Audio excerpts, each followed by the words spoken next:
Am I the a-hole for asking my brother to accommodate my son at his child-free wedding and refusing to drop it? A few months ago, my older brother asked me to be his best man and my husband to be a groomsman. He and I have always been close, and he was my best man at our, much smaller, ceremony. At the time I committed to this obligation, no real planning had taken place, so everyone was on standby waiting for further details and an official date. I'm not sure when they began properly planning things, but I didn't hear much more about it until November during our Thanksgiving family gathering. My brother's fiancée told us the venue, the date, and the fact that the wedding was going to be child-free. Now, I have no issue with the concept of child-free weddings. I had one myself. The problem is that my husband and I are expecting a baby. If all goes well with our surrogate's pregnancy, fingers crossed, our son will be 3 months old by the wedding date given.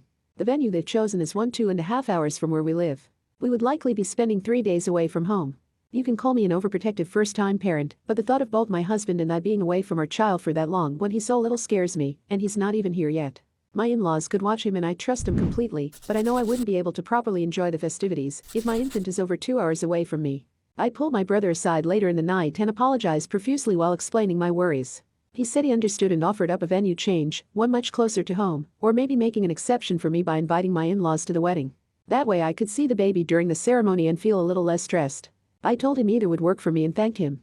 He spoke to his fiancée, but she won't budge on either issue. He's vented to me multiple times over the course of the month that has now passed about how he's really frustrated because what matters most to him is making sure he's surrounded by the people he loves and that they are comfortable. Meanwhile, his fiancée continually repeats that she's not giving up her dream venue and ceremony. I told him my husband and I could just attend as guests instead if it would make things easier, but he immediately shut me down and said he wanted us by his side. She texted me yesterday, politely, I'll admit, asking if I could please just drop things with my brother. I might have considered it previously, but hearing how she turned down all of my brother's requests for compromise made me put my foot down and refuse. I hate causing my brother trouble like this, especially so close to the holidays, but I feel like she's showing her true colors. Am I the a-hole? ETA. If I was a guest, I would not have brought this up at all. Both my husband and I being in the wedding party is what complicates things. As I said, I'm all for child-free weddings. So what do you think about this episode of Totally Reddit? Let us know in the comments below, and while you're at it, subscribe, follow, and check out another one of our Totally Reddit stories.